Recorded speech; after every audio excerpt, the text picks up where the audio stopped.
విద్వత్తున్నటువంటి వాడు ఉన్నాడు, విద్యావంతుడు ఉన్నాడు. రాజును ఎక్కడ గౌరవిస్తారు? ఆ దేశంలో గౌరవిస్తారు. విద్య నేర్చుకున్న వాడిని ప్రపంచం అంతా, ఇప్పుడు అమెరికా పోతున్నాం, ఆస్ట్రేలియా పోతున్నాం. ఇప్పుడు ఆ అంటే అమెరికా, ఆ అంటే ఆస్ట్రేలియా, ఈ అంటే ఇంగ్లాండ్ మారిపోయింది. చిన్నప్పుడు ఆ అంటే అమ్మ, ఈ అంటే ఇల్లు, ఈ అంటే ఈగా అని చెప్పారు మనం. ఇప్పుడు మారిపోయింది, లెక్కలు మారిపోయింది. ఆ అంటే అమెరికా. మన రాజకీయాల్లో ఎంతోమంది అమెరికా పోయిన వాళ్ళు ఉన్నారు, ఆస్ట్రేలియా, ఇంగ్లాండ్. అక్కడికి పోయారు అంటే అర్థం ఏమిటి? దేంతో పోయారు వాళ్ళు? విద్యతో పోయారు. దేంతో పోయారు? ఇప్పుడు నాతో పాటు చెప్పండి నిదానంగా. స్వగృహే పూజ్యతే మూర్ఖ.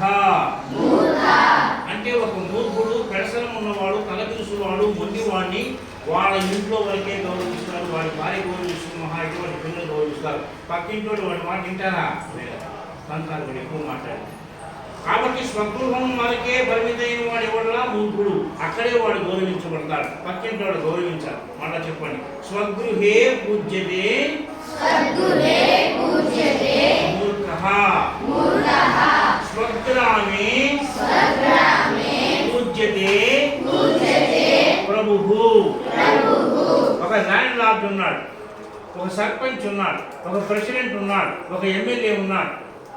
ఎక్కడ గౌరవిస్తారు ఆయన్ని? ఆ నియోజకవర్గం వరకే గౌరవిస్తారు. పక్క నియోజకవర్గానికి ఏమైనా సంబంధం ఉందా? లేదు. ఈ ఊళ్ళో సర్పంచ్ ఇంకో ఊళ్ళో చేయగలనా? చేయలేదు. కాబట్టి స్వగృహే పూజ్యతే మూర్ఖః, స్వగ్రామే పూజ్యతే ప్రభుః, స్వదేశే పూజ్యతే రాజా. భారతదేశంలో రాజుని భారతదేశంలో గౌరవిస్తారు, పక్క దేశంలో గౌరవించాల్సిన అవసరం, గౌరవిస్తే గౌరవిస్తారేమో కానీ ఆయన మాట లెక్క చేయాల్సిన అవసరం ఏమీ లేదు. కానీ చివరి మాట చూడండి. విద్వాన్, చెప్పండి. విద్వాన్ సర్వత్ర పూజ్యతే. విద్య ఉన్నవాడు, పండితుడు అన్ని చోట్ల రాణించబడతాడు. విద్య ఉన్నవాడు, పండితుడు అన్ని చోట్ల రాణించబడతాడు. చెబుతా మిమ్మల్ని ఎక్కడికైనా పిలుస్తారు, 4 మాటలు మాట్లాడండి అని. ఫలానా చోట నుంచి మాట్లాడండి అని. మంచి గొంతుని బాగా పాడుతున్నారు, మా దగ్గర వచ్చి పాడండి అంట. మంచి ఉపన్యాసం ఇస్తున్నారు, మిమ్మల్ని రమ్మంట. మంచి తెలివితేటలు ఉన్నాయి, మా గురించి మా దాంట్లో చెప్పండి. కాబట్టి మనం తెలుసుకోవాల్సింది ఏంటిగా? విద్య. ఎప్పుడైతే నువ్వు విద్యకు ఎక్కువ విలువిస్తావో, విద్య బాగా నేర్చుకుంటావో, ఎక్కడికి పోయినా నీ పొట్టకూడితో పాటు గౌరవం కూడా నీకు లభిస్తుంది. అయితే ఆ విద్య ఎప్పుడు రాణిస్తుందో మన దేశంలో చెప్పారు. ఇంకెక్కడ చెప్పారు. ఏమని చెప్పారంటే విద్యాదరాదు వినయం. విద్యతో పాటు ఏమి రావాలి? వినయం. వినయం.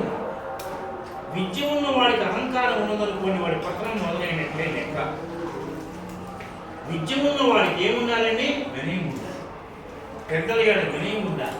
విద్య నేర్చుకున్నావు, ఎంత ఎదిగినా కానీ ఒదిగా పెట్టుకునేటువంటి స్వభావం. మన ఉదాహరణకు తీసుకుంటే మనమందరం అభిమానించేటువంటి మంచి నటులు ఎంతోమంది ఉన్నారు. నటులు ఎంతోమంది ఉన్నారు. వాడు ఈ రోజు కూడా ఎక్కడ కూడా ఒక మాట అన్నప్పుడు నేను ఎక్కడ చూడలేము. మెగాస్టార్ చిరంజీవి, మన ఊరితో సంబంధం ఉన్నాయని ఆయన 3 ఏళ్ళు చదువుకున్నాడు, మున్సిపల్ స్కూల్లో చదువుకున్నాడు ఆయన. ఈ రోజు వరకు ఎక్కడ ఒక మాట అన్నట్టు నేను కాదు, ఎవరు ఎక్కడ వినరా. ఎవరిని కూడా ఆయన ఒక మాట ఒక మాట అన్నాం కానీ ఎక్కడ ఒక మాట. ఎందుకు మరి? కారణం ఏంటా? అన్ని చోట్ల గౌరవించబడుతున్నాడు. కారణం ఏంటంటే అంటే ఆయనకున్నటువంటి క్యారెక్టర్, ఆయనకున్నటువంటి ఎవరైనా ఒక మనిషి ఎదుగుతున్నప్పుడు విద్య ఎంత ఉపయోగపడుతుందో వినయం అంతే ఉపయోగపడుతుంది. వినయం కూడా అంతే ఉపయోగపడుతుంది. అందుకని అర్జునుడికి దుర్యోధనుడికి ఉన్న తేడా చెప్తాం చూడండి. దుర్యోధనుడికి అహంకారం ఎక్కువ, అర్జునుడికి వినయం ఎక్కువ. అర్జునుడికి దుర్యోధనుడికి అహంకారం ఎక్కువ, అహం ఎక్కువ. చక్కగా చెప్పాలంటే కృష్ణ పరమాత్మ పడుకొని ఉన్నాడు. కృష్ణ పరమాత్మ దగ్గరికి సహాయానికి 2 వచ్చారు. ఎవరు వచ్చారు? దుర్యోధనుడు, అర్జునుడు వచ్చారు. ముందు దుర్యోధనుడు వచ్చి కాళ్ళ దగ్గర కూర్చోవాలంటే నేను రాజును కదా పరమాత్మ అని చెప్పి కూడా మర్చిపోయి తల వైపు కూర్చున్నాడు. అర్జునుడు వచ్చి పాదాల దగ్గర కూర్చున్నాడు. భక్తుడికి అహంకారికి ఉన్న తేడా చూడండి. అది మనం ఇప్పటి నుంచే రావాలి. అందరికన్నా గొప్పవాడు ఎవరయ్యా అంటే పరమాత్మ. అందరికన్నా ఉన్నతుడు ఎవరయ్యా? పరమాత్మ. మన విష్ణు సహస్రనామం చదువుతున్నాం కదా, దాంట్లో ఏమనుంటుంది? భగవాన్ వాచ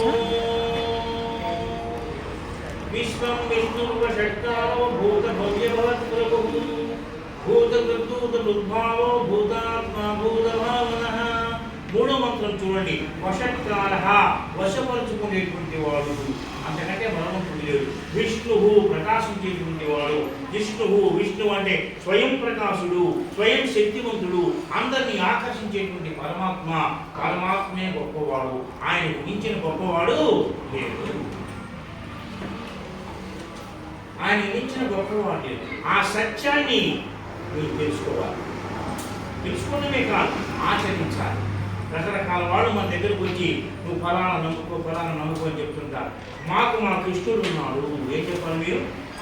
మాకు మా కృష్ణుడు ఉన్నాడు, మాకు మా భగవద్గీత ఉన్నది అని. నేను భగవద్గీత చదువుకున్నాను, అంతా అందులోనే ఉన్నది, అంతా